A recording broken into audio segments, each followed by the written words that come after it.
Yo, what's going on everybody? It's your boy Naruto Explained here, bringing you guys part 4 to what if Naruto got Nagato's Rinnegan. I'll leave parts 1 through 3 in the description box, so if you go beneath my name on this video and you click on see more, I'll have parts 1 through 3 down there for you guys, and once I actually get off work, I'll have parts 1 through 3 in the comment section below. So obviously, if you've not seen parts 1 through 3, I highly recommend doing so. And if you want to see other Naruto what ifs, I have a whole playlist for Naruto what ifs in the playlist section on the channel, as well as on the home page of the channel that's devoted to Naruto what ifs. So with all that being said, I'm going to assume that if you're still here, you've seen parts 1 through 3. So this one's going to pick up exactly where the last one left off. Having the shock of Konohama's ashes in front of them is reason enough to say that, yeah, maybe the team returns back to Konoha. But Boruto at this point, given what his character is, Boruto would want to get even, or at the very least Boruto want to gather intel, but he's also smart enough to know that he's outclassed and not to do anything stupid. However, I believe that Boruto, being the stubborn idiot that he is, he still convinces the father team of ninja to travel with them to track Kashin Koji. This means that Kawaki's battle occurs much in the same, however Boruto's team is watching from a safe distance. I believe that the moment Kawaki falls in exhaustion, Boruto's likely to rush out to Kawaki. I believe that since Kashin Koji assumed that Naruto had the karma seal of Momoshiki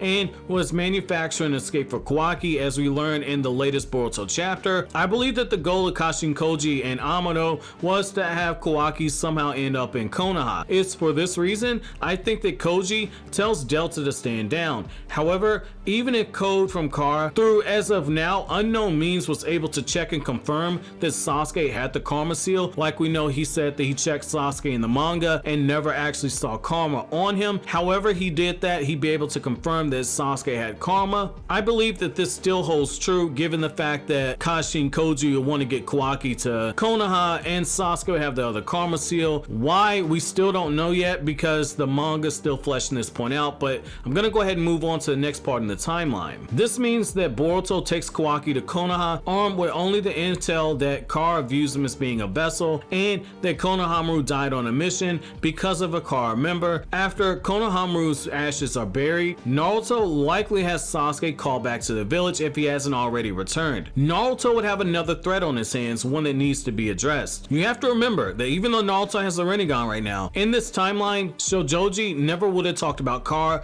because he never would have seen the karma seal, and any information that Ibiki and Sai would have got out of him in an interrogation would have went in the direction that was centered around the Mujina bandits and the death of the feudal lord. At no point would Shojoji have even thought to relay any type of information about Kara because it wasn't something that Konoha was aware about. In Naruto's eyes, he would have an Otsutsuki threat that he knew absolutely nothing about, as well as Kara popping up out the shadows, and the first encounter nearly cost Boruto his life, and it did kill one of Naruto's childhood friends, Konohamaru Sarutobi. Kawaki would be kept on a strict watch, likely with Naruto still keeping him under personal surveillance just as he did originally in the manga. This means that after the 5 Kage summit, during the time that Naruto watches Kawaki, that Sasuke is very likely to return to Konoha, and he's gonna notice that his karma has resonated with Kawaki's. Upon seeing this through the Toad, Kashin Koji would have similar interests in Sasuke's karma just as he did Boruto's. Where the major change occurs is when Delta storms into Konoha. Under this scenario,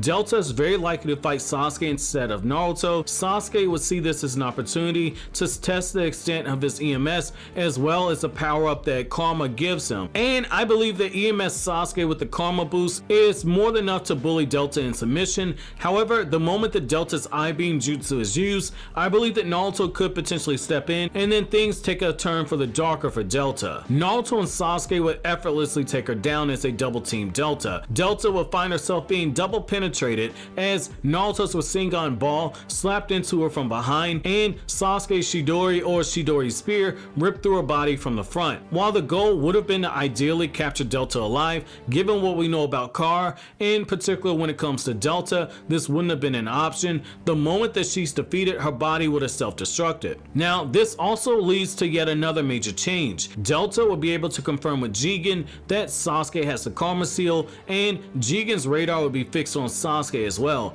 However, I do believe that Sasuke will use the Sharingan to to read into Kawaki's memories, like we saw Sasuke do in the Sasuke Shinden novel when he used Sharingan to read somebody's mind. This means that he's able to gather a decent amount of intel on the Kara organization. I believe that Jigen still comes to Kawaki after some time. When this does happen, an epic fight of epic proportions is going to ensue. Given that Kawaki has karma, I still think there's a chance that Sasuke remains in the village close by to Naruto's. If this is true, then I could see Jigen being forced to fight Naruto with the Rinnegan and Sasuke with EMS and the Karma Seal. If this happens, a major fight goes down. However, if this doesn't happen, then Jigen fights Naruto one-on-one, and then if he defeats Naruto, he would have to hunt down Sasuke and fight Sasuke. However, I do believe that given his karma is tied to Kawaki, that Sasuke would be nearby Kawaki and Naruto. Jigen would have to take them to the dimension where they fought in the manga,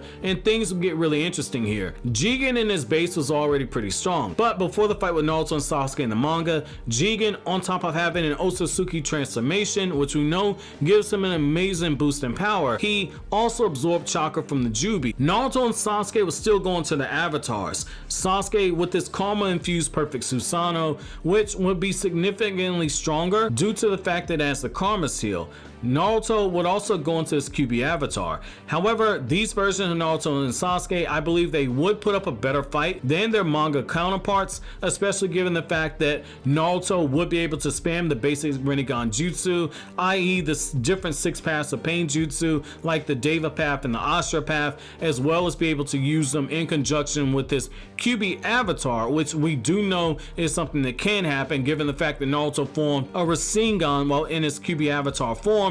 There's no reason he can't use the basic Rinnegan jutsu as well, so you could see a scenario where Naruto in his QB avatar form uses an almighty push or forms a giant rocket launcher using the arm of the QB and using in conjunction with the Astra path. But whatever that actually happens, I also see a scenario where you have Sasuke with his Karma Amp Perfect Susanoo able to, and is hacking away at Jigen with his Karma Seal Enhanced Sword. However, in the end, after all of this amazing stuff, I still see a scenario where unless Naruto is able to use the human path to rip out Jigen's soul, I still see them losing. I'll even go a step further and state that given the fact that KCM Naruto was able to resist having his soul ripped out by Nagato, that Jigen will be able to overpower Naruto outright altogether when Naruto tried to use the human path to rip out his soul. In the end, Naruto will be sealed away, and Sasuke, when he inevitably runs out of chakra, as he tends to do in the Boruto series, then Sasuke would be carted away and Kawaki would be captured. Just goes to show you guys that after all of this, it doesn't necessarily mean that Naruto with the Rinnegan is absolutely unstoppable. But hey, this is finally a what if where Kaguya didn't win, right? Oh man, yo, that's gonna be it for this what if, man. I know somebody's like, damn man, I thought they could overpower Jigen, and I'll just keep it real with you. I don't necessarily think that's the case. I really don't think that that's the case, man. Like, I know that that's kind of one of those back and forth things. You know, you could argue that Naruto is significantly stronger, but you could also argue that maybe Sasuke isn't as strong as he is in the manga, because manga Sasuke is really strong, but that Karma Seal multiplier is really, really, really insane. And it's one of those things where, you know, we don't have like official numbers or anything like this, and so it's one of those things where I don't want to mess with the manga continuity too much on this, because it's one of those things where I feel like it can really go either way. That's why I said I feel like they could put up an even greater fight. But let me know how you guys see that taking place in the future. And just as a bit of an update, I have part 4 for What If Itachi was discovered as an Akatsuki spy. I had to wait to get some animation done for that, so the next What If you guys see is gonna have some animated cutscenes. I can tell you right now, oh my god, you guys are in for a treat when it comes to animated cutscenes. But, and as another thing, I know a lot of you guys have been asking me what's going on with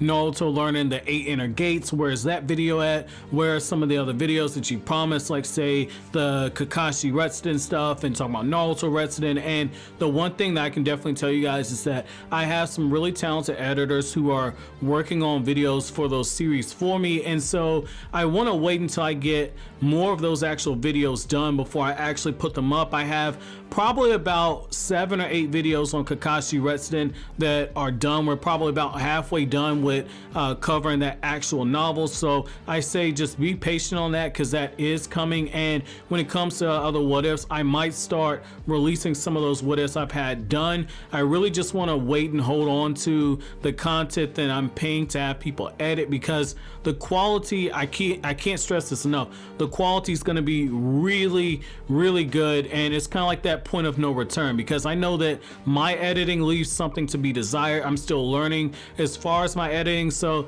this is one of those things where I want to kind of keep the quality consistent, so I thank you for your patience on that. As always, guys, if you like anything I had to say, don't forget to comment, rate, subscribe, and share. Thank you so much for watching all the way to the end. Have an awesome day, guys.